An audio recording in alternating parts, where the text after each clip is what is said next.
We have a breaking news update. This morning around 9 o'clock, a flight from JFK to London has crashed. It is believed that a malfunction in the aircraft is the cause. As of now, no survivors have been found, and the search continues. I couldn't believe my ears as the news suddenly broke into my morning routine. I felt as if I had been struck in the head with a blunt object, a wave of shock overwhelming me. My husband was on that plane. Despite my emotions, the news continued to monotonously deliver more bad tidings. The search is still ongoing, but there are no survivors. I felt nauseous as I repeatedly tried to call my husband, Ethan, but couldn't get through. Holding back my tears, I desperately called my best friend. My name is Victoria. I live with my husband Ethan and our daughter Kristen. I used to work at the same place as Ethan, but I left my job when we got married, fearing it might affect our family life. Now, I work part-time while Kristen is at kindergarten, helping with the household finances. I am truly glad we bought a house before getting married. Not having a mortgage was less stressful than I had ever imagined. Juggling housework, childcare, and work was harder than I thought. But Ethan's support and parenting never made it feel too stressful. We had built a good home where we could support each other in times of trouble or hardship. However, I had recently been troubled by something. Ethan, why don't you take Kristen to the park? It's been a while. What? Now? Not necessarily now, but I've noticed you haven't played together much lately. Mom, stop. I don't want to go to the park with Dad. And if Kristen doesn't want to go, it can't be helped. We'll go when she feels like it. Kristen had suddenly become cold towards Ethan. Even at 5, a girl might start having a phase where she doesn't want to be around her father. I was worried about this sudden change. It was unusual for Kristen, who loved the park, to completely avoid it. I couldn't pinpoint the reason and was feeling anxious, just observing the situation for now. And there was another thing. Around the time Ethan stopped taking Kristen to the park, his work suddenly increased. He started working on weekends, staying late every day. And the frequency of his business trips increased to almost once a month. His workload was immense, and I was worried he might collapse. He said his department had changed, so this might continue for a while. I worried, but with Kristen keeping her distance from Ethan, I found this new dynamic somewhat a relief. Was she being cold? When her frustrations piled up, I often fell ill. That's when I would talk to my best friend, Claire. So, yay. My husband seems to be exploited at work. How's your husband doing? Wow, it's hard to believe he's working at the same company. We don't have such issues. Really? Maybe it's just his department. Claire and Ethan were colleagues when I worked there. I had already quit due to marriage and Claire had due to her pregnancy. Now only their husbands were left working there, making it easier for them to relate. Kristen adored Claire and was thrilled at the prospect of having dinner with her. As they were eating and venting, Ethan returned home around 7 o'clock, which was unusually early for him, who typically returned after 11 o'clock. Welcome back. You're early today. I'm home. I've got a business trip starting tomorrow, so things will be a bit hectic in the room. That's sudden. Where to this time? What time are you leaving in the morning? I'll prepare breakfast accordingly. I'm off to London for a week. I have a 9 o'clock flight from JFK. But I need to stop by the office first, so I'll leave home at 5:30.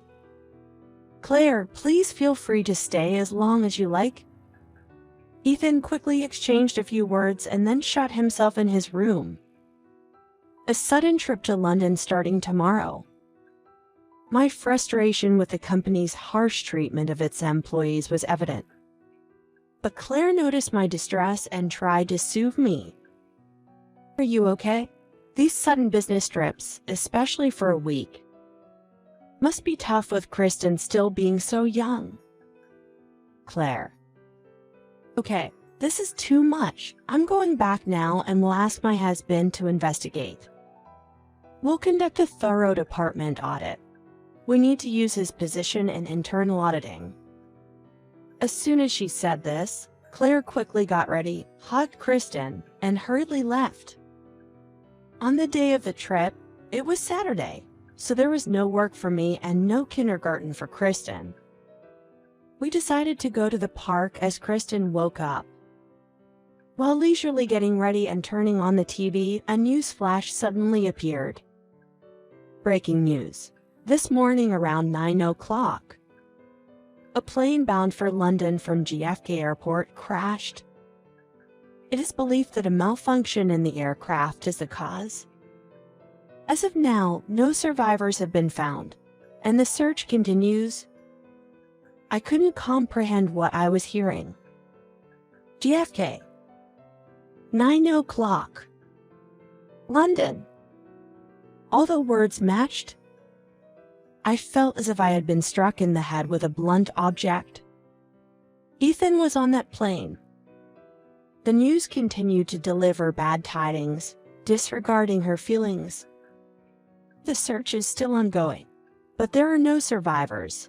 I desperately hoped Ethan wasn't on that flight. My hands trembled, and I kept dropping my phone as I tried to call Ethan. Why won't it connect? Unable to get through, I resisted the nausea rising in my throat and kept calling. As the failed attempts increased, her composure slipped away, and tears streamed down her face. Unable to bear it alone any longer, I called Claire. That's terrible.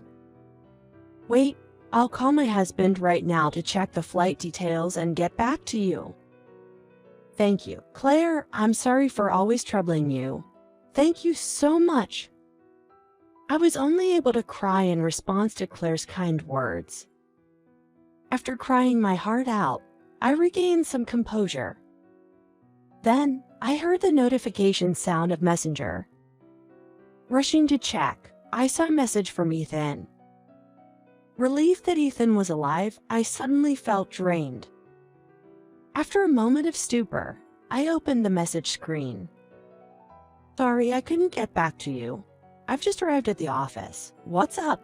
No matter how many times I read the message, I couldn't comprehend it. And my mind started to panic. Then my phone showed an incoming call from Claire. Claire, I just got a message from Ethan. What should I do? Victoria, are you okay? What did it say? He said he just got to the office. Victoria, listen calmly. Ethan has taken a 10-day leave starting today. Also, his department is very clean. They hardly ever work overtime or on weekends. What? The content was so shocking that my vision blurred. What did I just hear? Ethan's department is clean. Then what about all this time? Victoria, stay there. I'm coming over right now. Don't do anything. I knew Claire was on her way, but my mind was elsewhere. I was about to call Ethan when I heard a voice. Mom. I wonder how long she has been awake. She approached hesitantly and began to speak in bits and pieces. Mom, when Dad goes to the park, he always meets up with a woman. Then they play strange games together. That's why I find it boring to go to the park with Dad. What? Meeting up with another woman? Obscene? Yeah, there's this woman, Becky. She always says she wants to be my mom. It's really scary. It was a shock. Now I understood why Ethan was so eager to take Kristen to the park. And a different kind of nausea surged within me. Using our child as a cover and engaging in amorous activities in front of her was disgusting. Claire's voice, full of concern, came from the phone, but I couldn't utter a word. My breathing became shallow, and I lost consciousness. How long had passed? When I woke up, I saw Claire looking worried and Kristen with tear-swollen eyes. It seemed I had fainted from the overwhelming stress. Fortunately, I was unconscious for only about 2 hours. After waking up, I felt oddly clear-headed. Once my thoughts were organized, anger bubbled up at the repeated lies and the infidelity involving their child. I couldn't just lie there. I got up, thanked the two for their concern, and started looking for evidence. Surprised by my sudden action, they nevertheless helped me once they understood her intent. We ruthlessly searched Ethan's room and found a locked drawer in his desk. Annoyed by the lock, I searched for the key in its usual hiding place and, unsurprisingly, found it. Opening the drawer, we found a mountain of photos with Ethan and his mistress, some too explicit for Kristen to see. I'm irritated that he left the key in the usual place. But to think he was collecting these kinds of photos. I can't believe how much he underestimated me. This is beyond despicable. Wait, I know this woman. Kristen, can you wait here and eat the snacks I brought while Mommy talks to Aunt Claire? Okay, Mommy, Sister Claire, good luck. Apparently, Claire recognized the woman in the photos. While Kristen was eating her snacks, we went to another room to talk. This woman, I knew I recognized her. She's the president's secretary, no doubt about it. According to Claire, this woman used to work in general affairs. She was a beautiful and competent worker who caught the president's attention and was promoted to his secretary, though it was unclear why she got involved with Ethan. Identifying her was a significant breakthrough. Now they had enough material for retribution. Ethan seemed to realize something was wrong as he returned home the next morning. Soon, there was a knocking at the door. Victoria, you're in there, right? I can open the house. Let me in. Who might you be? What? It's me, Ethan. Stop joking around. I come home to find all my stuff outside. And the key doesn't work. What's going on? Don't you have any idea? What about the business trip that's actually a vacation? I was surprised by the coldness in my own voice. Ethan seemed to finally grasp the situation. The vacation, right? I was supposed to go to Hawaii starting today. I'm sorry. I was just tempted. I truly regret betraying you. I really love only you and Kristen. Since when? What? Since when have you been with Secretary Becky? How do you know about her? For about 2 years. I started finding our peaceful life boring, and that's when I met her. Boring. She was exciting in many ways. It was all new to me. It made me feel alive, and before I knew it, I couldn't stop. Yeah, I see. Then I'll free you from this boring life. In many ways. Wait, let's talk properly. I truly love you, Victoria. I don't want to leave you or Kristen. Yeah, a person who indulges in obscenities in front of his daughter. What do you have to say? Sorry, but I'm not kind enough to indulge your perversions. Enjoy your excitement alone. I used to love him so much, but betrayal made my feelings fade away quickly. I demanded a divorce from Ethan without letting him argue, and sought educational expenses. I also demanded educational expenses from his mistress through her company. The news spread quickly within the company the next day.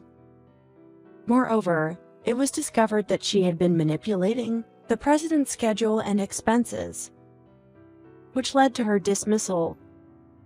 The money was probably used for Ethan's sake. Why she went so far for Ethan remains a mystery. Ethan was transferred to an overseas branch that no one wanted to go to. As for us, Kristen, I'm sorry I didn't notice you were suffering. It'll be just the two of us from now on, but I promise to be there for you. Please forgive me.